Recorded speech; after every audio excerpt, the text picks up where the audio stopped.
En el Instituto de Iberoamérica de la Universidad de Salamanca nos preguntamos, ¿qué está pasando en América Latina? Y para saberlo, se lo preguntamos a expertas y expertos en la región para compartirlo con ustedes.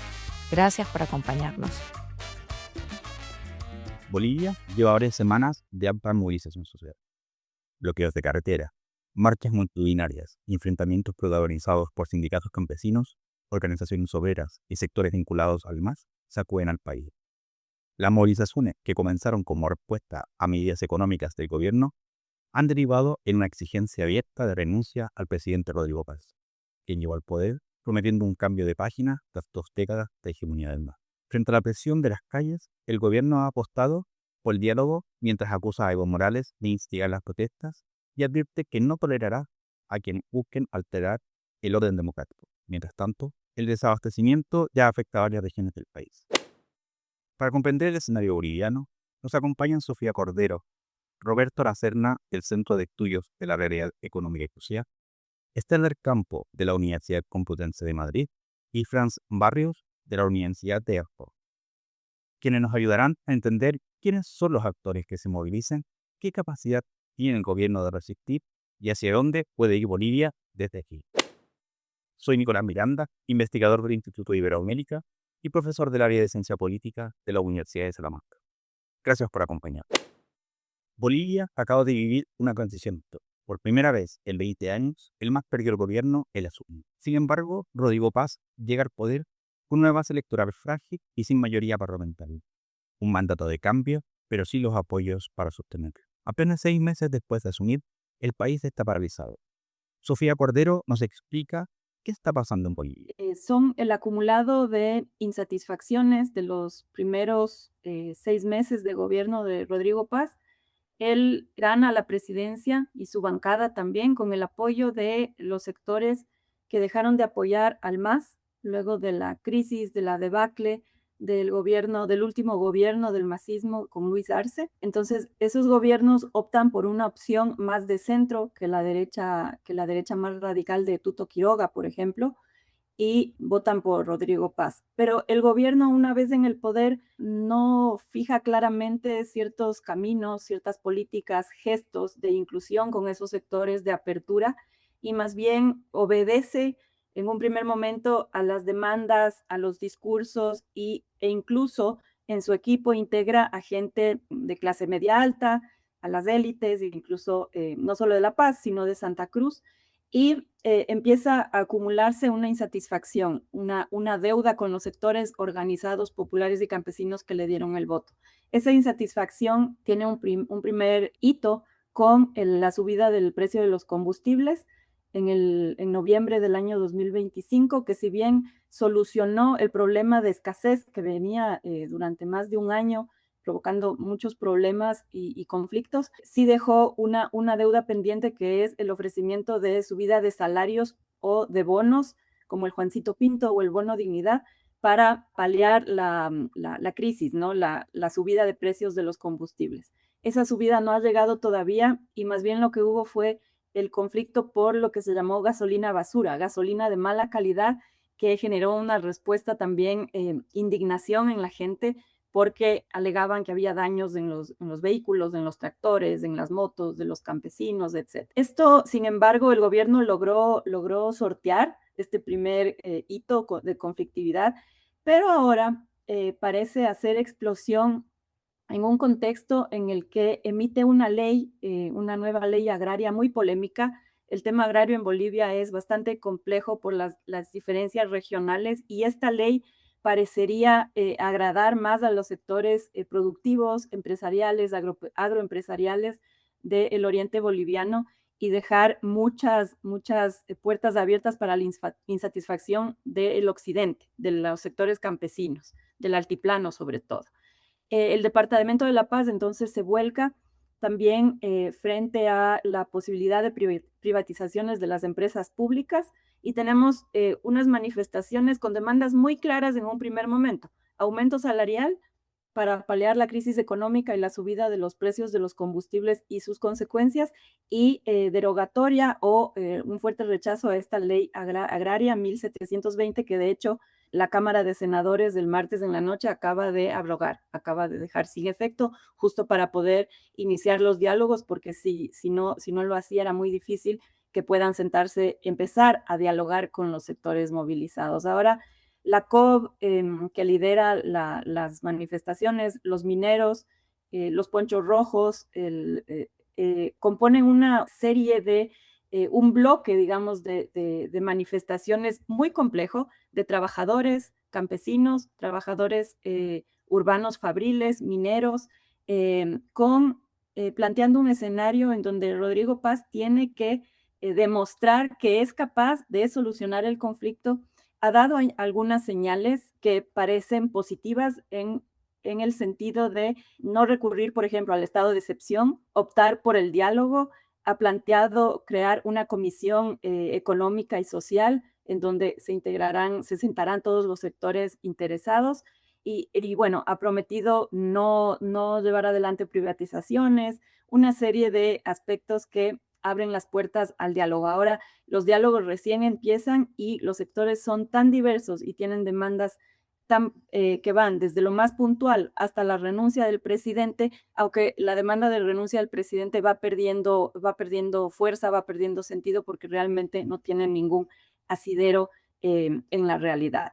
Entonces, bueno, parece que Rodrigo Paz está entre tensiones de las clases medias altas, urbanas, los sectores populares y campesinos, y también entre una geopolítica regional que por un lado es muy radical, ¿no? Los radicalismos de izquierdas y de derechas, y él más bien parece tener la opción y parece decantarse por obedecer a la política nacional, a las necesidades de la política nacional y lo que le exige el conflicto. La movilización no surge en el vacío. Bolivia arrastra una crisis económica que ya venía de antes del gobierno de Paz. Escasez de divisas, subsidios insostenibles, caída de las exportaciones de gas. Le preguntamos a Roberto Lacerna cuál es la situación económica del país y qué medidas tomó el gobierno que terminaron por encender la misma. Mira, la medida que están usando como pretexto para iniciar la movilización, que utilizaron, pues ya no existe, ya han abrogado la ley, era una disposición que permitía a los propietarios de tierras de pequeñas parcelas modificar la clasificación en la que estaban, de manera que podían después venderla, hipotecarla o usarla de garantía en créditos. Esto era importante porque desde la reforma agraria en Bolivia, las pequeñas parcelas están protegidas, entre comillas, por el Estado, no pueden ser vendidas, no pueden ser transferidas de una manera abierta en el mercado y tampoco pueden ser hipotecadas. Entonces, esto ha generado un proceso de parcelación muy grande porque la única manera de acceder a esas parcelas es mediante herencia y por tanto mediante la subdivisión de las tierras.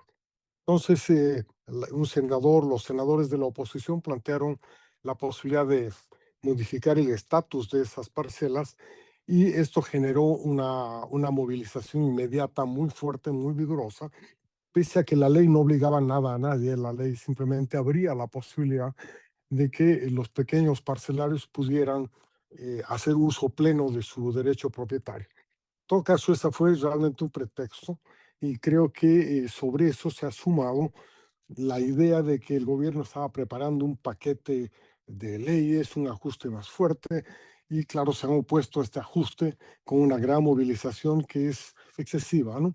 Lo que demuestra que detrás de esta movilización hay el deseo concreto de modificar la correlación de fuerzas que salió de las últimas elecciones nacionales, ¿no? Entonces, en temas económicos propiamente, yo te diría que el ajuste que se ha hecho hasta ahora es muy suave, es muy pequeño, muy parcial y todavía no ha llegado a afectar a la gente como posiblemente lo hará cuando se produzca. Y ese ajuste se va a producir, lo haga el gobierno o lo haga el mercado, porque la situación económica es muy seria, ¿no? Es que se pasó la bonanza. El país ha vivido una bonanza económica extraordinaria en los últimos 20 años, en que las exportaciones se multiplicaron muchas veces, más de 6 veces, y también se multiplicaron 6 veces los ingresos fiscales. De manera que fue una bonanza extraordinaria que permitió también que explotara la cantidad de importaciones, explotara el consumo de mercado, se generó un dinamismo económico pocas veces visto en la historia del país, pero incluso acumulando reservas internacionales por montos muy, muy elevados. Eso comenzó a cambiar cuando se vio que las reservas de gas, de petróleo y de minerales se empezaban a agotar y que empezaba a reducirse la cantidad de exportaciones. Entonces, este ciclo de bonanza empezó a declinar en 2014, 2015, era claramente visible y el gobierno, en vez de ajustar sus políticas a esta nueva situación, lo que trató de hacer fue esconderlas y manteniendo el mismo nivel de gasto de ingresos mediante el endeudamiento, tanto externo como interno. Con eso logró prolongar, digamos, una sensación de bonanza hasta hace un par de años, en que ya la situación se ha puesto insostenible. Entonces, ahí tenemos un problema serio, que es el fin de la bonanza y que fue generada por las exportaciones de gas. El problema que es menos perceptible es el fracaso del estatismo económico. Ese ya no está claro para todos. Esto supone ya un nivel de análisis y para muchos supone poner en crítica la ideología dominante en el país, ¿no? Las rentas de la bonanza multiplicaron el gasto, pero una gran parte de los recursos que utilizó el gobierno lo hizo para modificar el modelo primario exportador, digamos, para superar el extractivismo, que esa es una discusión que tenemos largamente en Hispanoamérica, ¿no? La idea de que hay que superar el extractivismo, el modelo primario exportador mediante la sustitución de importaciones. Entonces, el gobierno del MAS en los últimos años, los años pasados, resucitó esa política y dedicó una gran parte de los excedentes petroleros y mineros, etcétera, a crear industrias. Y crearon industrias de todo tipo, ¿no? Desde una siderúrgica en la frontera con el Brasil hasta una fábrica de papas fritas. El problema es que ninguna de las dos funciona. Crearon también una fábrica de nutrientes, de fertilizantes, en una zona que está muy alejada de la producción de gas y petróleo, que es la materia prima para los fertilizantes, y muy alejada de los mercados de consumo, porque está en el medio del Chapar, en el medio del país. O una fábrica de azúcar donde no se produce caña de azúcar. Naturalmente, lo que ha sucedido es que todas estas industrias simplemente generan pérdidas y no han reemplazado de ninguna manera la importancia económica que tenía la producción petrolera de gas y de minerales, ¿no? Aunque hubo una incapacidad de gestión en esas políticas, hay también este prejuicio de que si hay riqueza o no hay riqueza, el Estado es el que tiene que resolver los problemas y no necesariamente el mercado. Pero en esta política se olvidaron que el mercado pues actúa sin piedad en estos casos, ¿no? Si no hay compradores, pues no tienes cómo vender tu producto. Si no hay la escala suficiente, tu fábrica no va a funcionar bien, etcétera. Y en este sentido, el estatismo del MAS ignoró al sector primario, no hizo reinversiones ahí y reprimió a la iniciativa privada, pensando que el Estado podía ocupar el lugar de la iniciativa privada en la generación de nuevas empresas. Y el daño que se ha provocado a la economía es muy grande, ¿no?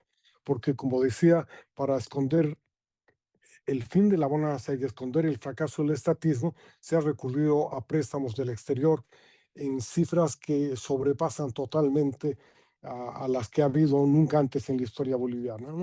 En este momento la deuda pública es casi igual al Producto Interno Bruto y el gobierno acaba de conseguir una colocación de bonos soberanos por $1.000 millones. Lo ha presentado como un gran logro, pero es una tasa de interés altísima, casi el 10% al año y un plazo muy corto, a 5 años nada más.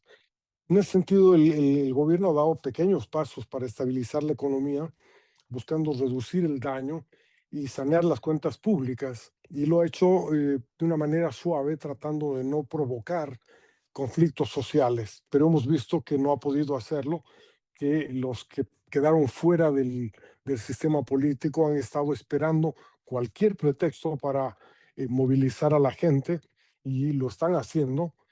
Su movilización, sin embargo, está muy concentrada en la ciudad de La Paz.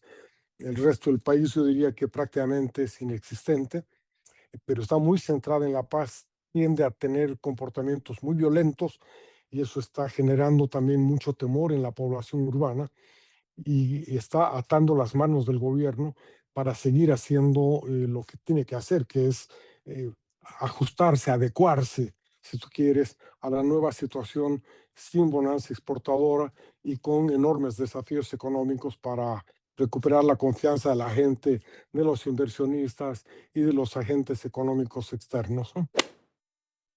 Muchos de los sectores que hoy bloquean carreteras y exigen la renuncia de Paz son los mismos que históricamente sostuvieron el MAS. ¿Qué explica ese base del descontento? ¿Es una protesta contra Paz, contra sus medidas económicas o es algo más profundo?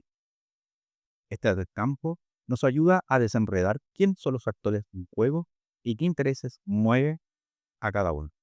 Bueno, pues la situación en Bolivia, como todos sabéis, es una situación bastante preocupante. De hecho, el canciller, el ministro de Asuntos Exteriores, Fernando Aramayo, convocó una reunión extraordinaria de la OEA para ver efectivamente cuáles pueden ser las consecuencias, ¿no?, de un proceso de movilización social, política que se viene repitiendo durante los últimos meses y que de alguna manera está provocando pues un problema de abastecimiento, de desabastecimiento muy, muy importante. Y esto tiene efectivamente consecuencias políticas relevantes. Con carácter general, a mí me gustaría plantear la idea de que si bien hemos tenido unas elecciones democráticas que han permitido la llegada de un grupo político, de varios grupos políticos al gobierno de Bolivia, sin embargo, lo que están fallando en el caso boliviano, a mi juicio, son las estructuras de intermediación que tienen que ver con los partidos políticos y que tienen que ver también con los que han venido siendo, diríamos, los grandes articuladores de las protestas, de las demandas y diríamos también bueno, pues de los distintos requerimientos que tiene la sociedad boliviana. En cuanto al MAS, pues sin duda, y yo creo que esto lo ponen de manifiesto numerosos, bueno, pues todas las crónicas periodísticas, pero incluso también artículos más académicos, detrás de las movilizaciones y especialmente pues de las movilizaciones de los indígenas aymaras, pero especialmente también de los mineros o de algunas de las federaciones campesinas que han venido articulando toda la protesta y las marchas que se han producido y los bloqueos en los últimos meses, pues claramente hay un fondo, un trasfondo que tiene que ver con el papel que Evo Morales puede jugar en la trastienda del Chapare. De hecho, esta mañana viendo un poco las noticias veía que había enfrentamiento en el Alto, ¿no? Que vecinos del Alto se enfrentaban a indígenas que venían del Chapare para intentar mantener el corte de las rutas y el problema de abastecimiento que tiene la ciudad de La Paz. Entonces, en este sentido, creo que el MAS no ha logrado superar sus problemas. Es cierto que si analizamos las elecciones subnacionales que se han producido, tanto a nivel departamental como a nivel municipal, vemos que ha habido una cierta recomposición de candidatos del MAS que se han ido ubicando en determinadas posiciones y en determinados territorios para conseguir cierto peso político, pero realmente es la figura de Evo la que está detrás de muchos de estos procesos de desinstitucionalización, ¿no? Que es un poco lo que se plantea. ¿Qué pasa con otros actores políticos? Bueno, yo creo que los otros actores políticos realmente no existe no existe un partido que soporte al gobierno de Rodrigo Paz, sino que más bien es una marca electoral que es fruto de distintos acuerdos electorales y de nuevo lo hemos podido ver también en las elecciones nacionales cuando hemos visto, bueno, pues que en algunos casos han sido candidatos de asociaciones ciudadanas o en otros casos han sido de acuerdo, bueno, pues algunas agrupaciones electorales o marcas electorales que reunían a partidos o a fuerzas políticas muy diversas. El papel de los militares prácticamente no ha salido en estos meses. El gobierno ha movilizado un número muy, muy importante de efectivos que llega a rondar los 4.000 efectivos para intentar de alguna manera desmovilizar a la ciudadanía, pero también es cierto que creo que hasta este momento no ha habido bueno, pues un enunciado político por parte de las Fuerzas Armadas, sino que estas se han mantenido en un papel bastante poco visible, ¿no? No se les ha querido dar visibilidad. Por resumir un poco lo que creo que está pasando desde el punto de vista político, a mi juicio, es un problema de intermediación política. Es decir, sigue siendo verdad esa característica que decía René Zabaleta Mercado, de que nos encontramos con una formación social abigarrada, y muchas de estas demandas son traducidas corporativamente, pero no políticamente. Esto en ocasiones ha llevado a pensar a la sociedad boliviana como una sociedad políticamente premoderna, pero creo que no, que es una sociedad esencialmente corporativa que no tiene una intermediación política con las instituciones. Para cerrar este episodio, le pedimos a Fran Barrio que nos ayude a mirar hacia adelante. ¿Cuáles son los posibles escenarios para esta movilización y para el gobierno de Rodrigo Paz? Bueno, entonces, si vemos la parte prospectiva del conflicto en Bolivia, me imagino los siguientes escenarios. Una posibilidad es que Rodrigo Paz reformule de tal forma su gestión pública que convenza a los electores y a los que están ahora insurrectos, si vale el término, de que es posible tener 4 años o 4 años y medio que le quedan como periodo para ordenar lo que él había prometido, que era, por ejemplo, hacer un capitalismo popular o para todos, dominar la crisis financiera que aún no ha sido totalmente controlada, en fin, cumplir también parte de sus ofertas electorales. Es decir, un escenario es que él de esta crisis salga aprendiendo de lo que ha hecho mal, porque hay que reconocer que en estos 6 meses ha cometido muchos errores. Es decir, estas movilizaciones que vivimos no son gratuitas, son también fruto de una mala gestión, yo diría hasta ahora, una gestión, si quieres, frustrante para sus electores y para aquellos que no votaron por él. A ratos me da la impresión que son hasta fallas de inexperiencia. No puedo entender muchas medidas que él ha tomado de una manera tan, no sé si ingenua o sin suficiente asesoramiento, pero lo que quiero decir es que esto te pinta una perspectiva, ¿no? En la medida en que Rodrigo Paz pueda aprender y sacar conclusiones, tenemos una salida. En este primer escenario veo, sin embargo, un riesgo, y es si la solución no se hace a costa de una reproducción del patrón de gobernabilidad previo. ¿A qué me refiero? Sería un poder seguir gobernando, pero reproduciendo las lógicas de cooptación corporativa del gobierno, que las conocemos como práctica de hace muchos años y que las especializó o sofisticó Evo Morales, si vale el término. ¿A qué me refiero? Que él tenga que dar tantos pasos atrás que acabe inviabilizando la capacidad de orden que tiene el gobierno, de poner orden, porque acaba siendo un coordinador de exigencias corporativas, llámense mineros, llámense grupos sociales, llámense grupos de presión, etcétera, etcétera. Es decir, se lo vio, por ejemplo, con algunas leyes estos meses que sacaba y las volvía a anular al día siguiente de una manifestación. Es decir, una incapacidad de imponer orden a través de política pública respaldada por leyes nacionales.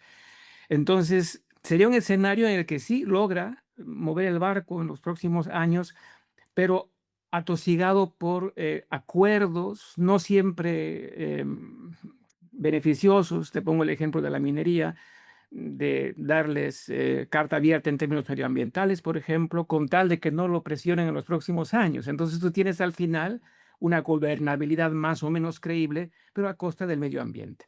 Ese es un escenario de perspectiva hacia adelante. Un segundo escenario parecido a este sería que Rodrigo Paz logre estos 4 años sin sacrificar demasiado la capacidad de gobernabilidad que estoy reclamando en el primer escenario, es decir, que haga acuerdos, que haga concesiones, pero no al punto de vaciar su gestión de una determinada capacidad de imposición de política pública. Ese sería un escenario, yo creo, mejor para Bolivia, porque entonces lograrías empezar realmente a superar el patrón de gobernabilidad que te deja Evo Morales, ese patrón de corporaciones que toman los ministerios, que te bloquean cuando algo no está bien y te inviabilizan la política pública. Este segundo escenario, si bien es más promisorio, lo veo menos probable. Y el otro escenario es el que realmente asusta, y es que no salga de este entuerto y que las cosas vayan tan mal que finalmente lo presionen para que, no sé, una salida inverosímil sería que renuncie, cosa que no creo que pase, porque eso decantaría toda una secuencia de pasos tan complicados en términos de democracia, en términos de seguridad, que no creo que sea realmente un escenario factible. Yo resumiría ahí un poco los escenarios a futuro.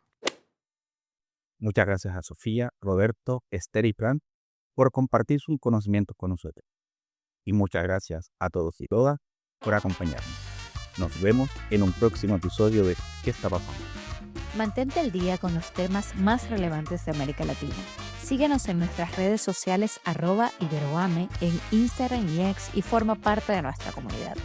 Visita también nuestra página web iberoame.usal.es y conoce nuestra oferta académica.